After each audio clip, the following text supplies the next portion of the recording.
Hello and welcome back to another episode of Nick Tiffany's Movie Reviews, coming at you online and in print format at nicktiffany.com, in audio format wherever you get your podcasts, and even in video on YouTube. Today we are continuing with the roundup of multiple reviews kind of leading into the end of film Oscar qualification season here. Got all the way up to December 31st, so a lot of films are starting to trickle out onto VOD for rental or for digital purchase. Seen a lot of stuff starting to hit streaming now as well to start connecting with some audiences. So I've been playing around on Netflix, Hulu, Max. I've been jumping back and forth, a couple rentals here and there. While there's a lot good that I have to talk about, I think this episode in particular will be focused on films that I was a little more lukewarm on, perhaps a little more disappointed with than others. So I'm not going to waste any time. One of the biggest movies coming out of the Cannes Film Festival in France, which is the most prestigious film festival.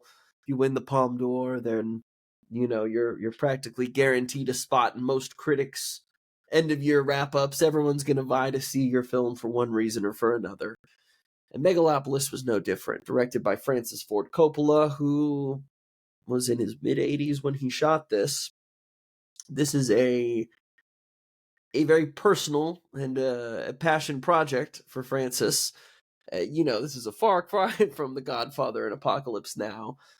You would hope, like wine, some directors might get better with age, but I don't know what was going on in Francis's head here. This is the story of a new Rome, this sort of metropolitan city in New York. Present day New York is essentially what it looks like. This utopian future. There's a greedy mayor, Cicero, and we've also got Caesar Catalina, who's coming in to kind of oppose this leader. Adam Driver playing Caesar Catalina, this brilliant architect who has discovered this secret shifting, changing metal substance called megalon. And his whole idea is, hey, rather than focusing on the problems of today, we need to be thinking of the problems of the future, how we can sustain civilization for the next however many thousands of years, how we can simplify so many procedures and so many things that we do. And this megalon, he's tearing down homes so that he can use that land to sort of build out these new morphing structures. Giancarlo Esposito plays Franklin Cicero, his rival, as it were, in the film. And somewhere along the way, Natalie Emmanuel kind of comes into the picture as the daughter of Mayor Cicero and maybe sort of becomes a love interest with Caesar. And obviously there's a lot of history in this film, the idea being that history does repeat itself. And so having these characters who are named after real life famous people, we're looking at potentially the fall of Rome, which Caesar's trying to prevent in this. And for all of its grandiose, sweeping, and just out there moments, he really does go for it. There is just so little cohesion between the script. It feels like people are acting in different movies. It feels like we're going to touch on a few key things or things that you would imagine are pivotal to the plot and then never really address those again. Truly some of the worst green screen I've seen in a film in I don't know how long. It feels like it's been like a decade since I've seen something that was so glaringly obvious in certain moments where it's just like, did nobody check this at the very end? Like, did nobody watching this through before sending it out to theaters? Did we? No, we're gonna roll with that. Okay, all right. The writing. You've got Lawrence Fishburne, who's kind of acting as the narrator and private driver to Caesar, kind of giving these quotes and sayings, all again tied back to different famous Roman rulers and emperors and thoughts on civilization. You got John Voight, who looks like he's on the verge of death, interacting with Aubrey Plaza and Shia LaBeouf, both of whom are also just playing caricatures almost. The film, for all the talent it has, it just tries to do way too many things. And it never really capitalizes on any one storyline, and it never, we don't even really know what Megalon is, or, we've got the classic dead wife flashbacks and certain things, but it was just really confusing more than anything because Francis Ford Coppola put so much of his money into this film. And that was probably my intrigue with seeing it on the back end was, okay, much like Kevin Costner, he's poured millions into this passion project, a film that nobody else wanted to fund. And on top of that, he struggled to get distribution. And I remember film Twitter was all like, hey, this is one of the most revered directors of all time. I will go see anything he does. Anything he does, especially on this level, should be in theaters for people to see. And I just want to know, rather, I wish I could have seen those critics' faces if they did see this in the theaters or when they watched this at home. Because while I understand stumping for legends and greats, there is a time where greats kind of tend to go a little bit over the hill, perhaps. And, that quality kind of dips. Ironically, at 85, another film we'll talk about in the next episode is coming from Clint Eastwood, who's well into his 90s and is still driving somehow. And you would imagine that even that discrepancy from 85 to 93 or however old Clint is, I'm surprised Clint can do much of anything. And I don't mean that in a negative way or not to bash old people or anything like that. But this is a very taxing job. It's a very hands-on job. And for people like Coppola and like Clint Eastwood, who are so hands-on with everything they do, it was really curious to see how this project ended up versus how Clint's project ended up this year. Because Megalopolis just, I think we were about 40 minutes into the movie, and I'm watching it with my dad and my best friend, and, we're all kind of feeling the same, like, I know this movie's not a joke. I know that clearly they put a lot of money into this, into time, but what are we watching? The quote I gave my dad, because we were very tempted to turn this to something else. There's no shortage of movies that we could have put on that we need to play catch up on that are likely better than Megalopolis.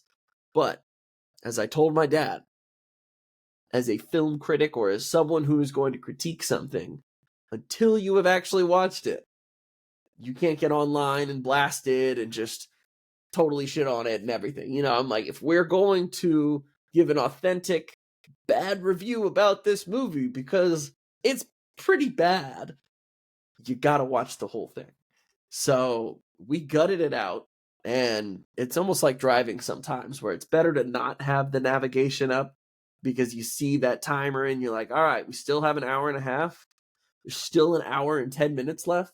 I tried not to do that with this movie because it was like, okay, let's just hope and pray that we're getting close. It feels like naturally we're getting close. And I think I bumped the remote at 1 minute and it was like, there's still 30 minutes left of this. Oh my God. I don't know how we're going to make it. We did. But it just, what a confusing and strange film. And there's still people who are like, no, I would rather them swing for the fences and give us something like this than something for the studios. And yeah, I can get that to a degree because the next film we're going to talk about kind of feels like a director who got stuck in the studio making a movie for that studio rather than for himself. But I don't know. Megalopolis was a huge swing and a miss for me. The only thing that could have saved it was if at every theater, much like they had at the premiere at Cannes, there's one moment where an audience member in the theater is supposed to ask a question to Adam Driver's on-screen Caesar. And there's this long pause, and then Driver responds.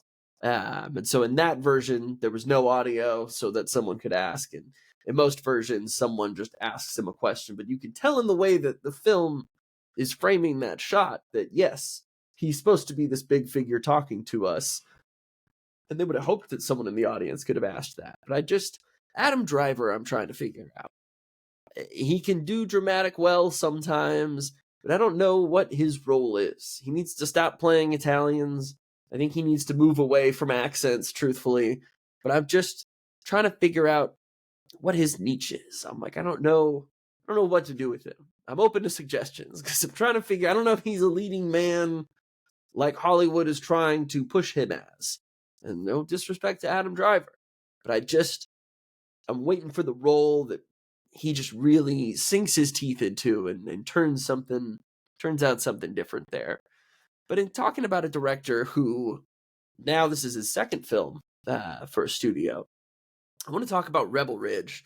And this came out back in September, and I saw this probably closer to September. So, if there's aspects of the film I'm a little spacey on now, you can't totally hold that against me.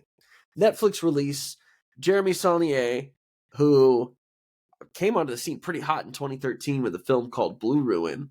It's the first time we also kind of were, no, maybe not the first time. The first time I was opened up to, I think it's Mason Blair. It's Macon.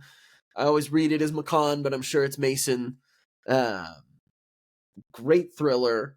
He follows that up in 2015 with a movie called Green Room with the late Anton Yelchin, Anton Yelchin, and it just hardcore neo-Nazi bar. This band shows up to play there, and shit just goes sideways so quickly. It's bloody, it's brutal, hardcore. Really, I mean, those two films back to back was like, this guy is going to do something incredible. Now, I truthfully did not see Hold the Dark, which he did in 2018 with Jeffrey Wright, but that was another Netflix film. And then we get Rebel Ridge, which is a Netflix film. Based on Saulnier's style of direction and the stories he tells, and these bursts of intense, visceral, bloody action, I was like, okay, we're probably in for something interesting here. From the trailer alone, people were already kind of like, all right, this looks like Rambo almost, or like this looks like it could be some sort of First Blood type deal. You got this former Marine who's getting hassled by these local cops. They're trying to get him out of this city, get him out of the town. They've got something of his. And there's a beef that starts real early. Aaron Pierre plays our former Marine in the film. Very stoic, very quiet. I don't want to say timid. He certainly exudes confidence in that unspoken way. And for the entire movie, I kid you not, you're just kind of sitting there waiting for like all right, any moment now he's going to lose his cool. There is this understanding of, he's like, yes, I'm in White Town, America here. I'm the only black guy. I'm being hassled by these cops for my race, for certain assumptions that they're making about me. So I don't want to feed into anything else that could have them escalate a situation and kill me. He's like, hey, I will do what you ask, but you have taken my money. I need that money to bail somebody out of jail. So what are we going to do about it? And Don Johnson is kind of the police chief, who his underlings below him were kind of the ones hassling him. And, he's got to stick by his police unit. And of course, that's not going to go over well.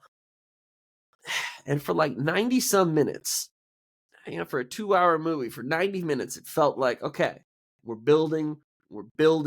His patience is being tested. Horrible stuff keeps happening to him. There's so much corruption. When is he just going to lay waste to these people? When are we going to get that? And it just never comes. It feels like, here's my Snyder Cut reactionary whatever, after Man of Steel, when everyone's like, I can't believe people died in an alien attack.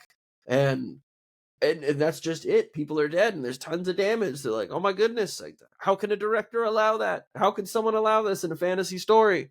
And how could you show people being harmed?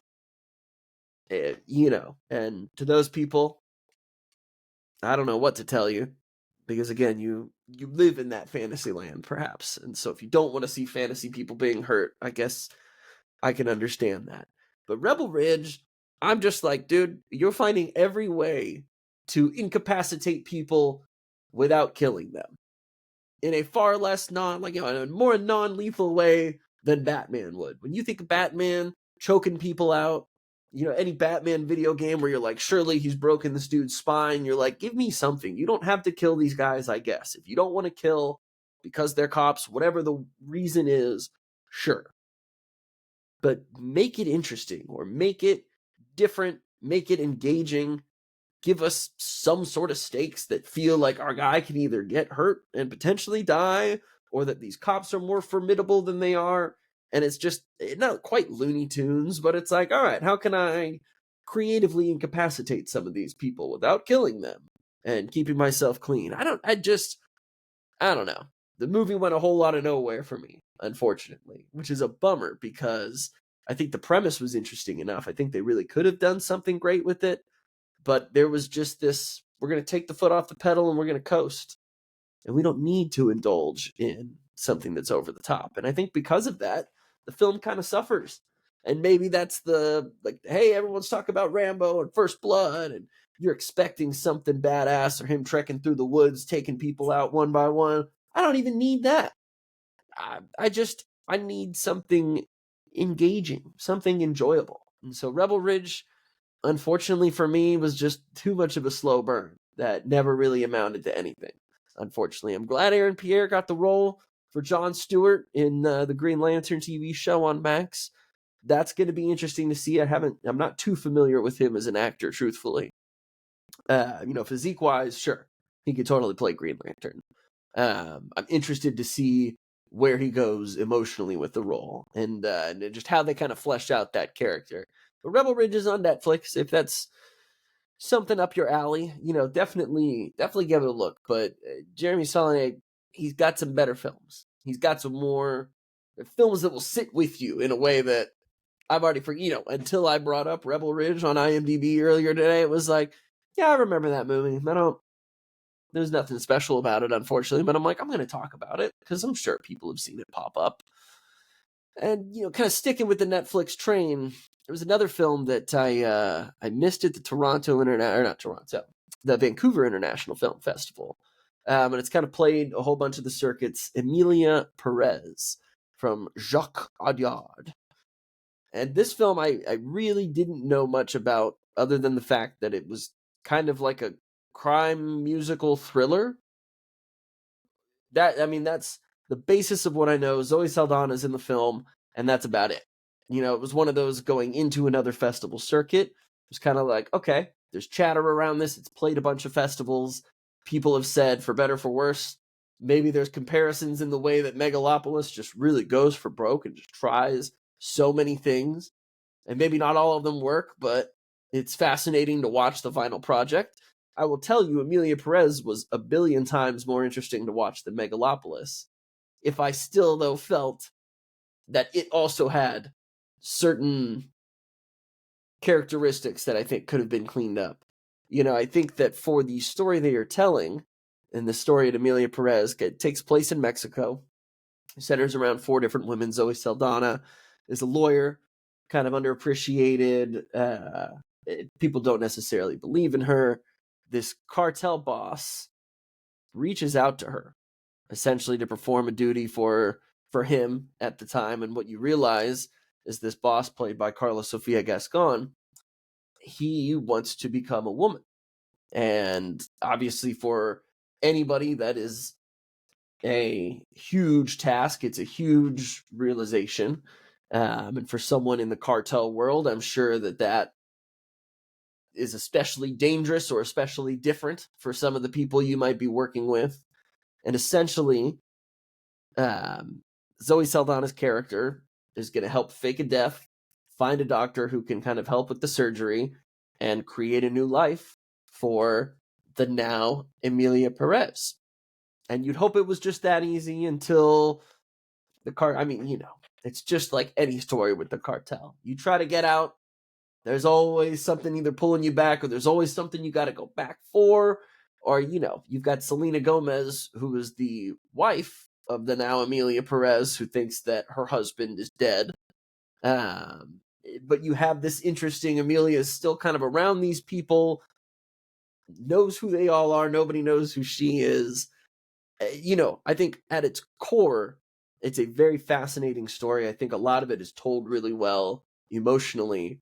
But then there's this whole musical aspect where about 50% of it feels like, okay, great song, great messaging, great flow of words. Like, there's some great musical numbers, great dances. Zoe Saldana kills it. And then like half of the musical numbers are just so disjointed, so ill-prepared, it feels like. People who can't hold a tune, people who shouldn't be singing or singing. You've got some doctor who, and it's the tough part about having been a singer before, I guess, and it's not like a toot your own horn, like, I can't sing off key, I can't sing whatever. It's hard to do an impression of how bad some of the singing in the film was, or just how jarring it was, because you're like, there's no rhythm, there's no flow to this, you're not rhyming anything. I don't know how this advances the plot. Like, you could have just spoken this. It didn't need to be a song. And it just, like, the movie, there's this like start and stop feeling you get watching it, because you're like, all right, we're rolling with it. This is really fascinating. This is kind of intense at times too. And then musical number, and you're like, okay, all right, I'm with you. I'm with you. You're trying things here, and it's kind of working.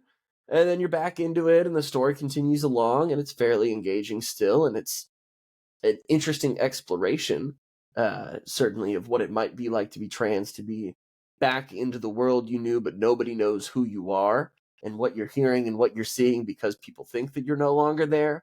There's certainly things that Selena Gomez's characters, the wife, faces that are challenging, but also, maybe liberating for her, because dating a cartel, being married to a cartel leader, probably not the easiest thing. Anybody you're close to, we could just whack them, and probably really brutal ways too. So it's curious to see how all these different women kind of navigate their lives after this cartel leader is supposedly out of their lives. But again, some of the musical scenes, like Selena Gomez has a few great songs in the movie. Some of the songs kind of feel a little music video like when they're performing them. Like, I don't try to think of the best way to describe the musical numbers, other than just, like, some of them are just so, whoa, was not expecting that to be a number there. But I don't know. I think, had they had half of the songs in the film, or had they fully fleshed out the lyrics and really had a little bit of more cohesive storytelling in conjunction with those songs, I think the movie would have benefited. I'm kind of glad I didn't see this in the theater, if only because I'm sure I would have had a pretty shocking reaction, much like other people who were like, I didn't know what I was getting into with this. Or there'd be a lot of like looking down the road like, what? Who let this person sing? Like, the movie was so good up until now. So I don't know. Fascinating movie for a number of reasons. Far more fascinating than Megalopolis. Kind of squanders some of its opportunities by trying to do too much. And I think if they backed off just a little bit, I think the story, everything at its core, would have hit a little bit harder. I think there would have been a little bit more of a emotional resonance with that storytelling and what they could, I think that, I don't know, there's a relationship that they could have focused on a little bit more in the film as things were evolving, that I think could have given way to a little bit more depth for the character of Emilia as well, and kind of following her on this journey, trying to leave this cartel life behind, but also still having all of that inside of her, But I don't know. Of these three films we've talked about so far, I definitely enjoyed Emilia Perez the most. It was the most curious for sure, but I don't know. I enjoyed it more than I didn't. But just know what it is going, like, not even the story. Just know that the musicality in the film is a little disjointed. And if you do watch it, hopefully that just kind of gives you a little more grace, perhaps, when talking about it or when thinking about it. And this kind of transitions us naturally into another film that relied heavily on music. A movie I was really looking forward to, if I'm just being honest. One that, like a lot of people, was kind of disappointing in a lot of ways, but has stuck with me and will probably warrant a second watch. And that is Todd Phillips' Joker 2, Joker Folie, with Lady Gaga playing Harley Quinn. This movie, much like some of the reaction, as I've talked about Man of Steel before, or I've talked about Zack Snyder and this kind of reactionary, like, oh, this is a superhero movie, that one, it evokes imagery or feelings of perhaps 9/11 for people who were in New York, who saw towers collapse, people running as smoke and dust, was sweeping up through the streets as buildings collapse. There's a real sense of terror and fear that people are experiencing during this alien attack, which feels natural and normal, like what would happen in real life. And again, you had a lot of people who were really upset that, like, okay, in a movie in a fictitious place, a lot of people died, or a lot of people, the city was just destroyed, and there need to be repercussions.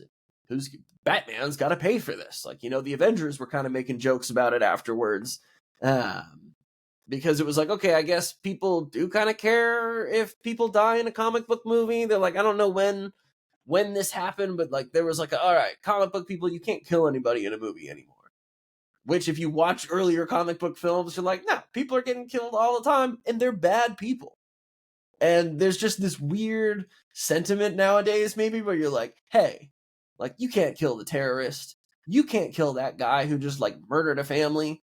That, like, we don't want to see a superhero do that. They have to be better than that. And I think there's a middle ground between being all out like the boys and just being irresponsible as a superhero and being, like, squeaky clean, we're never going to hurt anybody, and we're just going to let all the villains back out on the street. It's the Batman complaint sometimes. It's like, what if Batman just killed the Joker? So many more people would be alive. And I get that. I hear that. It's complex.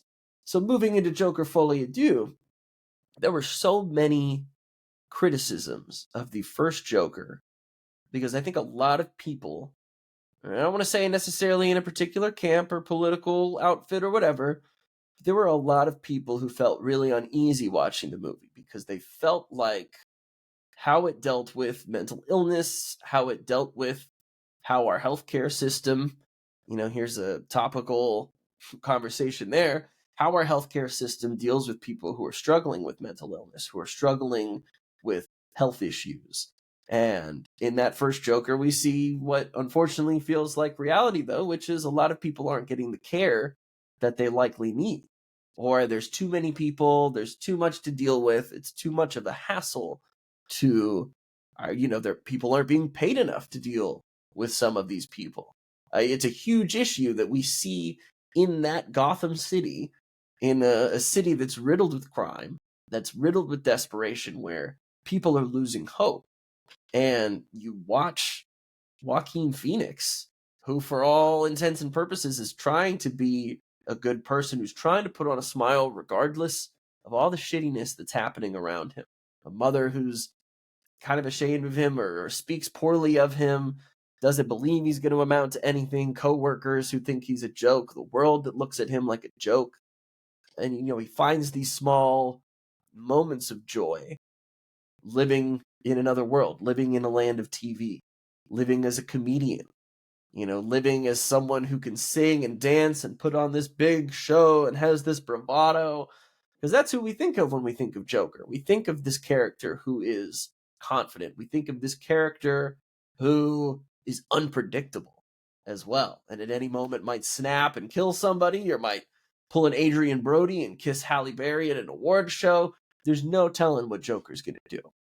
And I think for a lot of people, that first Joker film was like, well, they're not going all out and making him the Mark Hamill animated Joker that a lot of us know, or making the Jack Nicholson Joker.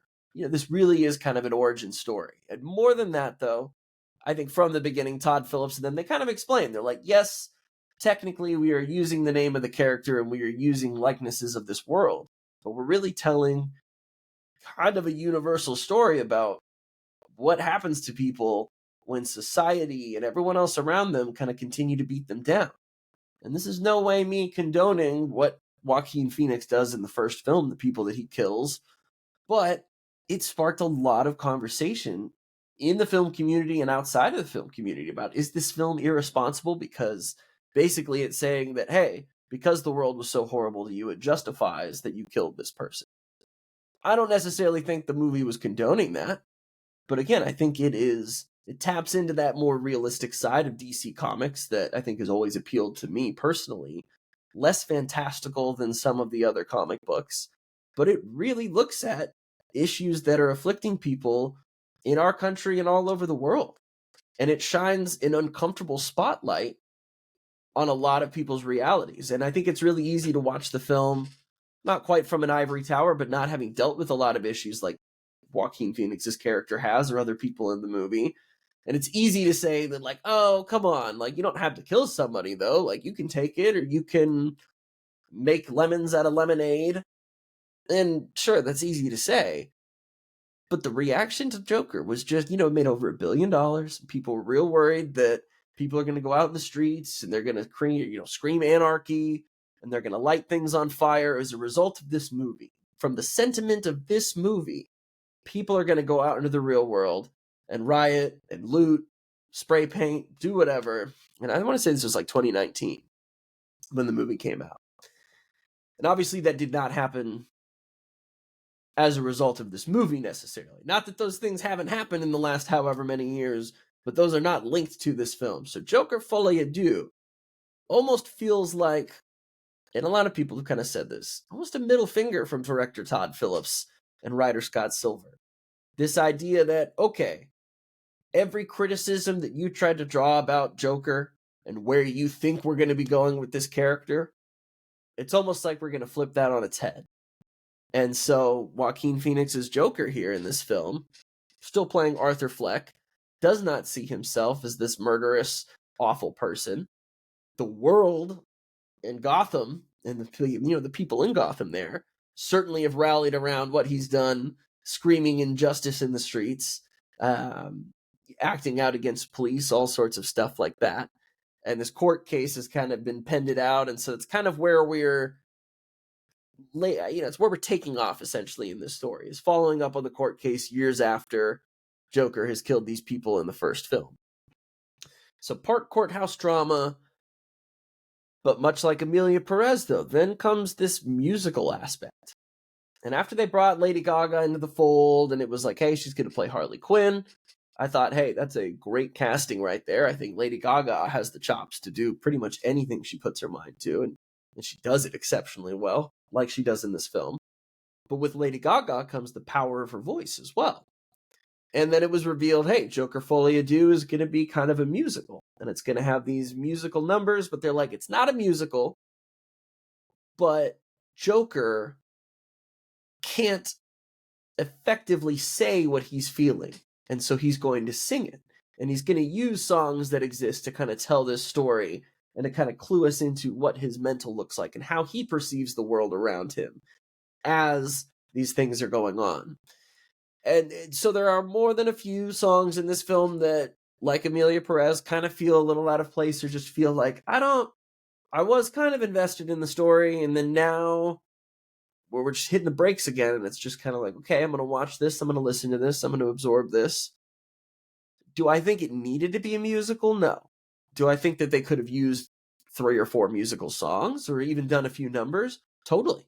The intro for the film is almost this little animated short, kind of like the Looney Tunes animated deals, me and my shadow, and this duality and idea of what people perceive the Joker as versus who Arthur is. And so I don't know, the movie almost feels like it unwinds what it did in the first. I've heard a lot of people say that Dunn does everything in the first movie. And I can see that to a degree, because where most people want him to double down and become the Joker that we know, maybe Arthur doesn't want that. And so therein lies a really curious issue in the heart of the film of, well, if you don't want to be Joker, what story are we telling, I guess? Or how are we going to end this story? Or how are we going to wrap it up? And again, I'm not going to lie. When I watched Joker Folie Deux, I was disappointed. I had expectations of what I thought it was going to be. Even knowing it was a musical, I thought, okay, well, I know what it could be. But I don't know. It has certainly been on my mind more than any other film I saw that it disappointed. And I say that in the sense of it would be really curious to revisit this at some point. Expectations now out of my head, knowing what it is. And looking back at it, because Joaquin Phoenix and Lady Gaga are still terrific in the movie. It's shot exceptionally well. But it just, I don't know. I'm going to have to go back knowing what it is now and trying to evaluate it as it exists with the first film. Not a bad movie by any means, but not necessarily a great one.